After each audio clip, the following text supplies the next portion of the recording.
I'm a parent. I have an 18-year-old and a 13-year-old, and one of the best pieces of advice I try to live by is give your kids the things you wish you knew instead of the things you wish you had. And I think as we all go through this journey of life, as we learn along the way, if we can teach our kids those things, it's going to go a lot further than maybe us running the rat race to try to give them all the things that they maybe we want them to have. Say that again, because that's solid. I'm writing that down.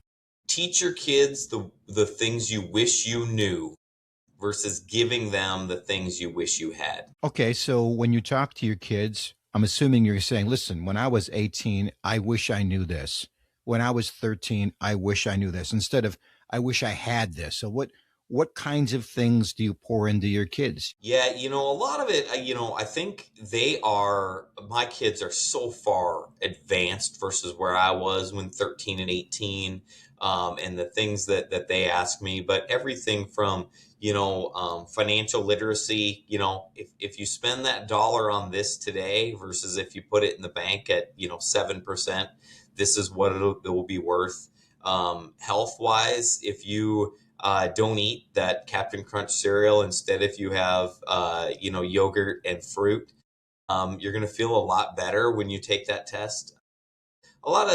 Nothing, to be honest with you, that I don't think is more than just common sense, but things that I maybe learned the hard way and wish I'd known 20, 30, 40 years earlier in life. Can you give me a win? Can you give me a story where the kid comes back and says, Dad, you were Yeah, right? yesterday actually, I was taking my son to confirmation. Yesterday was Wednesday, and my son was talking about insurance.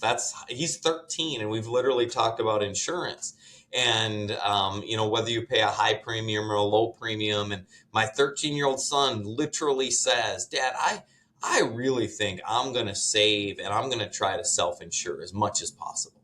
And which is great. But I mean, and it's like, it means he was listening and he was doing the math. He's like, if I put away $400 a month and, do this, he's like, but if I have to pay full coverage insurance, just in case something happens.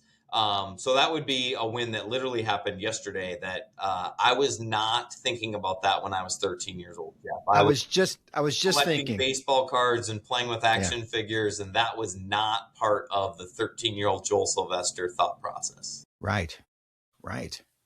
I'm encouraged for the next generation. You Joel, should what be